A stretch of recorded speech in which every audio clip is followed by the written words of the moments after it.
Thank you. Hi, everyone. I'll tell you a little bit about me first, and then I'll talk a little bit about what it's like to be me or people like me in the industry I work in and in the trade union I'm a member of, which is the RMT. So my name is Cat Cray. I came out in the late 90s in Manchester. Two friends. I came out to my family in the early 2000s, and the early 2000s was a time of cultural shift. So the way I experienced being a gay woman in the late 90s and early 2000s is quite different to how I experience it now, but there are some common denominators. I joined London Underground in 2007. London Underground, just like the rail industry en masse, is male dominated and very heterosexual. So when I first started on the job, I was the only woman and I was the only gay person that worked in my area that I knew of. In time, I learnt people's backstories and more about them. I joined the RMT. The second I joined London Underground, I was an activist. And then I became a rep, which I still am. I'm a health and safety rep for the north end of the Metropolitan line from Harrow on the Hill up to Uxbridge. I'm also an assistant branch secretary. I've been involved regionally and nationally. I sat on our LGBT plus advisory committee for 3 years. I sit on our national health and safety committee. And I think the vague theme or the vague purpose of this discussion is to talk about where equality, quote unquote, fits. And my experience in my union, the RMT, has been a lot of encounters, continued encounters of people telling me that it's a distraction from what we should be focusing on, and that it has its time and place, or we have functions that don't have power. I've been told by very senior members of our union that, we should be focusing on this, not this. And the whole point of fragmenting an issue is to make us forget about it. Solidarity, internationalism, socialism is about solidarity and organising together. But in order to organise together, we need to get to know one another. And that is what I think is missing. In my trade union, like I said earlier, the rail industry is male dominated. Other trade unions, that's flipped on its head. The statistics are different, but I can only speak from my experience of my union, which in the grand scheme of things is a relatively small union. I think it's 90,000 members, something like that, of which a significantly small percentage are women, less than 20%. And in the reps positions, that gets even lower. And that's some statistics that we've been looking at really recently on the Health and Safety Committee. But also, I agree, Michelle, small but punchy. We do punch above our weight, proudly so. But when we talk about equality, it does seem to get shoehorned or pushed into corners and swept away. And I think that compartmentalization, that fragmenting of the discussion will be our biggest downfall, and not empowering, getting obsessed with really small things as opposed to coming together as a community. And I think one of those spaces that should be an inclusive space, and isn't always, in my experience anyway, are our branches. Our branches are our small communities in which, as an all grades union, I work on stations, but I will go to my branch and there will be signallers, there will be train drivers, there will be people that work in service control, and there will be station staff, there will be revenue.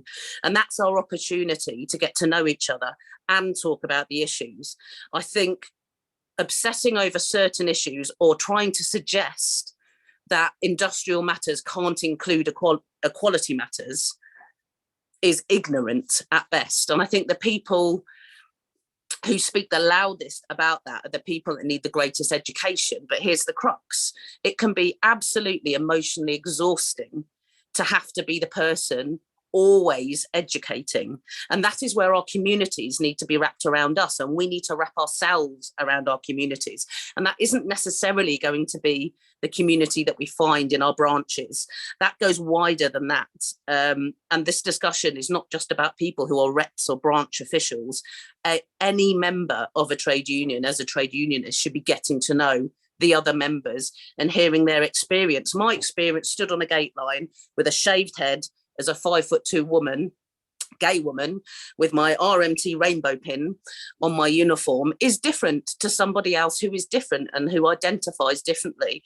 And that also affects my health and safety. So another area that I think is really interesting is how our identities affect the risk we are at in our workplaces. And I'm not saying that there's a very easy answer to that, but all risks should be considered under the law. I'll wrap up there. I've gone all over the place, but I'm more than happy to take questions or to carry on this discussion if there's anything in particular that anybody wanted to raise. So thank you for listening to me. Thanks very much, Kat. And our second speaker is Clive. So Clive, over to you. Hello, nice to meet you all. I'm going to speak mainly about, it feels like kind of deep history now, but the miners' strike and the organisation Lesbians and Gays Support the Miners, which I was part of, and of course, as I'm sure you're aware, a film was made about it, which came out in 2014 called Pride, which obviously it's a film and it does the things that films do, but there are lots about the way it's portrayed in the film are accurate and capture the kind of essence of it. But I just want to talk about that and the significance of it. I think the first thing is just to talk about the miners. I mean, as I say, it seems like deep history, and the miners are no longer a factor in political life in the way that they were. When I first got involved in politics when I was a teenager, the first big thing I ever went to was a huge mass picket at a factory in Willesden at Dollis Hill called Grumwick, where it was Asian women mainly who were fighting for union recognition. And it became a cause célèbre in the trade union movement, and there were these regular mass pickets. And I went to one of these. This was in 1977, when I was 17. And I remember the moment when the miners arrived, because this chant went up throughout the mass picket. It was 10,000 people. The Workers United will never be defeated. And this was because the NUM, the National Union of Miners contingent, had arrived here because they were seen as the kind of big battalions of the labour movement. As I say, this was 1977. There was a Labour government. There had been a Tory government, which was brought down by a miners' strike at the beginning of 1974. So in other words, the miners were that powerful that they were able to bring down a government, and there was an election and the Labour Party won it. To summarise a quite complicated story. And indeed, the Tory party leadership, was becoming the new Tory party leadership, had not forgotten this fact. And they had plans to make sure that the miners could never do this again. There was a thing called the Ridley Report, which was produced by the Tory party, which was about how they recognised the need to break the power of the NUM as the most powerful union, as a way of defeating the power of the trade unions. And that's what the Thatcher government, which came to power in 79, set out to do. So in 1984, they provoked a strike of the miners, which began. This was a strike that went on for almost literally a year, from March 1984 to March 1985. So which became obviously a huge element in the political life of the country. Everywhere you went, there were people collecting for the miners. It was an argument you had everywhere that you supported the miners or were against them, and so forth. And so it was in that context that a group of activists decided to set up a group which they called Lesbians and Gays Support the Miners, which to begin with was entirely in London.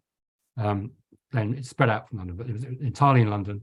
And what we did was raise money, which we sent to a particular mining community in South Wales, which we were able to establish a link with because of a particular person who was involved, who had connections to that valley. And so what the activity of LGSM was to do really was to go to at the meetings every week. There was a roster of all the lesbian and gay pubs and clubs, mainly gay. Then, as always, there were far fewer lesbian clubs than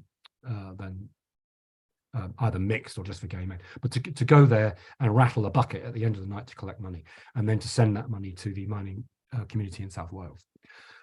Part of that, obviously, also was sometimes having quite, discussions with people who were coming out of these clubs about why they should support the miners. So why? The argument that we put was that if the miners were defeated with all the power and strength that they had as a powerful industrial union, then we were fucked. At that time, obviously it had long since been legal or not criminal to be lesbian or gay, but there were still police raids on pubs and things like that. The climate was changing, but it was by no means easy. I now live in a street in London with my husband. I never dreamed of anyone would get married at that point. All my neighbours know. But in the early mid-80s, life wasn't like that yet. So it was a necessity to build links with the miners to make sure to help the miners win, because of the miners and because of the labour movement in general, but also because of us, because we were much weaker and easier therefore to target. There had been on the left a long-standing argument about what in those days was called the issue of autonomy. That is, there were some people on the left who believed that separate organizations for women or black people, or the term lesbian and gay was only starting to be current, and at that point in 1984, LGSM was quite radical to include the L at all.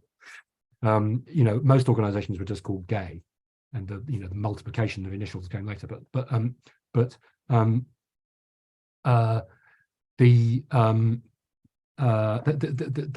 have been big arguments about whether or not separate organizations, autonomous organizations for lesbians and gay men, or for women, was divisive.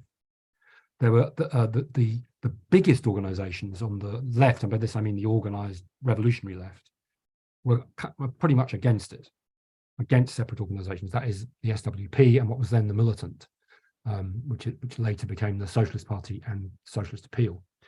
They were against it on the grounds that it was divisive. It was divided the working class, and the argument for why actually the specially oppressed, as we used to say, needed their own autonomous, as we used to say, organizations to make sure that those issues were fought for by the wider movement, which is kind of part of what Cat was talking about, was a big argument.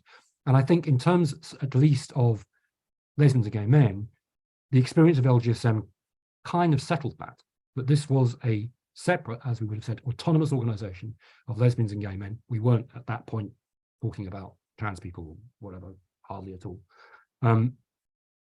Forged unity, and as a result, not only brought the issue of the miners' strike to the lesbian and gay community and got support, but also had a big impact on the miners themselves.